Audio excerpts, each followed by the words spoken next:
Hello बच्चों, कैसे हो आप सब। आई होप आपके 4 या 5 लेसन अच्छे से समझ में आकर हो गए होंगे बच्चों। फिर भी अगर आपको कोई दिक्कत है तो you can ask me again and again. Most welcome. और अच्छे से अपनी स्टडी करना शुरू करो बेटे, क्योंकि मैं भी स्कूल में कह रहे कि अब ऑनलाइन क्लासेस स्टार्ट होने वाली हैं, तो उसमें मैं आपके जो डाउट हैं, जो लेसन से रिलेटेड हैं, वो मैं आपके डाउट लूँगी। और फिर भी कोई रह जाती है दिक्कत तो आप मेरे से जो है डिस्कस कर सकती हो। आज हम बेटे डिस्कस करेंगे अपना लास्ट लेसन इस सेमेस्टर का, फुटप्रिंट्स विदाउट फीट। वैसे तो आपकी बुक का नाम भी यही है बेटे, और इट इज़ अ कोइंसिडेंट, क्योंकि ये लेसन बड़ा इंपॉर्टेंट है, इसीलिए इसी लेसन के बेस पे आपकी बुक का नाम भी रखा गया है फुटप्रिंट्स विदाउट फीट। अर्थात लेसन का नाम जो है फुटप्रिंट, पैरों के निशान, चिन्ह, विदाउट फीट, बिना पैर के। अर्थात it is a great magic. Lesson से ही पता चला कि बिना पैरों के निशान कैसे होंगे।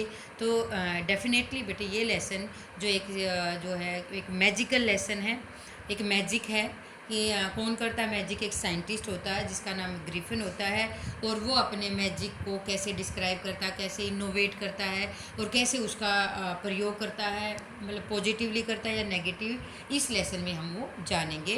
तो शुरू करते हैं बेटे अपना लेसन, फुटप्रिंट्स विदाउट फीट। तो बेटे जब ये लेसन स्टार्ट होता है ना, तो उस लेसन में क्या बताया गया है कि जो लेसन है स्टार्ट होता है, वो लेसन मिड से स्टार्ट होता है, कि मतलब स्टार्टिंग से नहीं होता कि जैसे लेसन होता है। क्या देखते हैं हम सीन, कि हम देखते हैं कि दो बच्चे हैं, वो क्या कर रहे हैं बच्चों, कि दो बच्चे हैं, वो द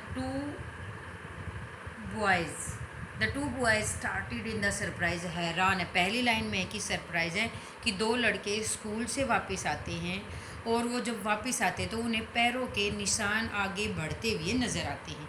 लेकिन बढ़ते हुए नज़र तो आते हैं, लेकिन वो आदमी को नहीं देख पा रहे। तो वो सोच रहे कि हाउ कैन पॉसिबल, कि दोपहर का समय है, कि कोई दिखाई नहीं दे रहा, और ये आगे निशान जो है बढ़ते जा रहे हैं। और ये घटना कहाँ की होती है बेटे, लंदन की होती है। ठीक है, लंदन के बीच में ये घटना घटित होती है। वो बच्चे जो है उन पैरों के निशानों का आगे आगे फॉलो करते हैं, लेकिन उन वो धीरे धीरे जो निशान है वो क्या हो जाते हैं, फेंटेड एंड फेंटेड, धीरे धीरे वो क्या हो जाते हैं, धीरे धीरे हल्के पड़ जाते हैं, और वो मदीम हो जाते हैं। अभी ये नहीं पता कि निशान कैसे हैं। धीरे धीरे हम क्या देखते हैं कि ये था, अभी थोड़ा मिड से स्टार्ट हुआ है। The explanation of the mysteries was really simple enough. कहानी का तरीका ये है कि भाई यहीं से पता चला कि it is a great mystical story. यहीं से पता चल रहा है कि द बिविल्डर्ड बॉयज, दोनों हैरान बच्चे क्या देख रहे हैं कि how to make the human body transparent, कि इस लेसन में हम ये देखेंगे कि किस प्रकार ह्यूमन बॉडी को ट्रांसपेरेंट किया जा सकता है, किस प्रकार ह्यूमन बॉडी को अदृश्य किया जा सकता है। यस, यहाँ से लेसन की अपनी शुरुआत होती है कि Griffin, yes definitely the main character of this lesson is Griffin. Griffin is कौन थे ग्रिफिन, द साइंटिस्ट, एक साइंटिस्ट थे, और जिन्होंने जो है एक ऐसी मेडिसिन डिस्कवर की थी जिसको उन्होंने स्वेलोड किया, निगला, और वो क्या कर लेते थे, अपनी बॉडी को डिस्कवर कर लेते थे, डिसअपियर कर लेते, ट्रांसपेरेंट एज ए सीट, और उसकी बॉडी क्या हो जाती थी, एक सीट की तरह ट्रांसपेरेंट हो जाती थी। Through it remained as solid as a glass, glass की तरह सॉलिड भी होती थी वो बॉडी। ठीक है, ब्रिलियंट साइंटिस्ट, एब्सोल्युटली साइंटिस्ट कैसा था बेटा, ब्रिलियंट था। साइंटिस्ट क्या है, ब्रिलियंट। इसमें दिखाया गया है कि नो डाउट साइंटिस्ट वैसे तो होते ही हैं बच्चों, scientist is a brilliant scientist through the world. Griffin rather brilliant तो था, इंटेलिजेंट तो था, लेकिन उसकी एक कमी थी, क्या थी, वो लॉलेस पर्सन था। ना तो उसने जीवन में अपने कोई नियम अपना रखे थे, ना ही वो जर्नल जो है सोसाइटी में भी रोल फॉलो करता था। तो कैसा था, brilliant. Griffin is a brilliant scientist, but lack of thing that the he is a lawless person, वह एक लॉ को तोड़ने वाला था।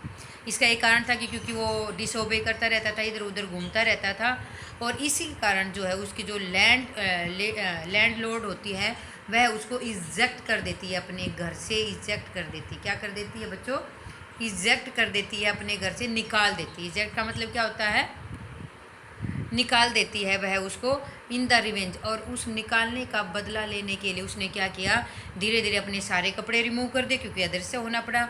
रिमूव किए, सारे कपड़े फेंक दिए, और फेंकने के बाद अब वो जो है क्या था, डिसअपियर हो गया था।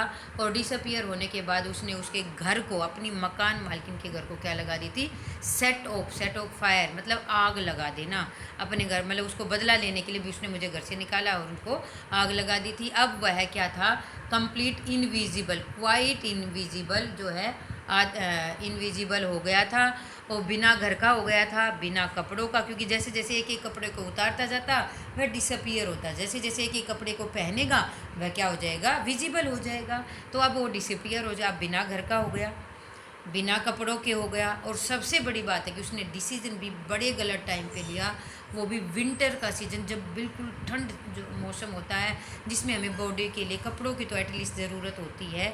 तो उसने गलत डिसीजन लिया, तो वो इधर उधर घूम रहा था।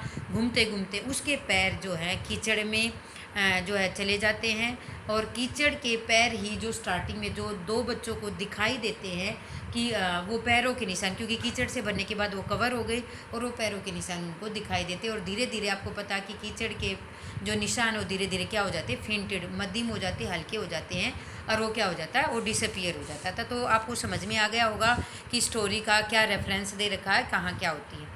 आगे कंटिन्यू रहेगी बेटे अपनी स्टोरी। तो क्या, he escape easily and the boys, और दोनों बच्चे ने जो है उनका पीछा भी किया, लेकिन थोड़ी देर के बाद वो इस एडवेंचर को देख के क्या है, मतलब जो है डिस्टर्ब हो गया, और उन्होंने जो है उस स्थान को छोड़ दिया। ठीक है, लंदन के बिना वो उसने बहुत ज़्यादा ये सारी बातें, the air was bitterly cold, ठंडी हवा चल रही थी, इस तरीके से सारी चीज़ें उसने देखी। तो अपने आप को गर्म करने की उसे नीड हुई, क्योंकि भूख भी लगी हुई थी, तो उसने जो है वो थोड़ी गर्मी फील करना चाहता था। तो यहाँ से शुरुआत होती है कि वह सबसे पहले एक लंदन स्टोर में उसने एंट्री की। वह एक स्टोर में घुस गया, ठीक है, इनविजिबल होके, और उसने क्या देखा, क्लोजिंग टाइम अराइव्ड, क्योंकि अब बंद होने का जो है टाइम था। और ग्रिफिन ने क्या देखा, ग्रिफिन वो देखता है कि सब ने शटर बंद कर दिए, वो आराम से सोया। और वहाँ पे उसने जो अपने गर्म कपड़े पहनता है उस स्टोर में, क्योंकि स्टोर तो बंद करके गए मालिक वगैरह, और सब कुछ उसने, वहाँ पे एक रेस्टोरेंट था, किचन भी था, वहाँ पे उसने कुछ वाइन वगैरह पानी पिया, मतलब जो है पानी पिया, कुछ अच्छा खाया, मीट वगैरह खाया, मतलब अच्छा सा खाने को मिल गया, अच्छी बॉडी गर्म हो जाए। फिर क्या रह गया कि थक गया था पूरा दिन जो है इधर उधर घूमते हुए।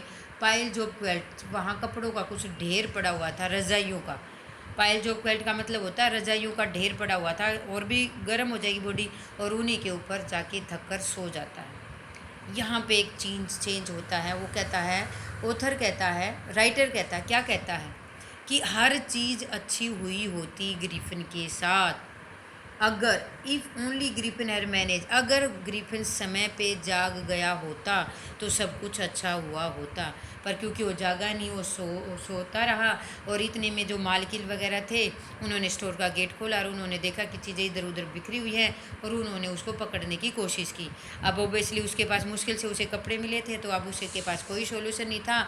उसने क्या किया, अपने कपड़े फिर से रिमूव किए, क्योंकि अब उसे भागना था, पकड़ में आ जाएगा। जैसा कि इस पिक्चर में भी दिखाया गया कि ग्रिफिन ने अपने कपड़े, हैट उतारी तो सिर गायब होगा, धीरे धीरे एक एक कपड़े को रिमूव करेगा, और ये पीछे जो है क्या मतलब जो वर्कर है वो पीछा उसका कर रहे हैं। ये हम सीन में देखते हैं कि किस प्रकार वो जो है इनविजिबल होता है, और इस प्रकार इनविजिबल होने के बाद वो कैसे मैनेज कर रहा है। वो इस जो है वीडियो में जो है मैंने बेटे आपको बताया कि किस तरीके से वह लंदन स्टोर में घुसा और किस तरीके से उसने मैनेज किया, वो चीज़ें इसमें बताई गई है। आज के लिए इस वीडियो में इतना ही, आगे कंटिन्यू रहेगा lesson. Thank you very much, have a nice day.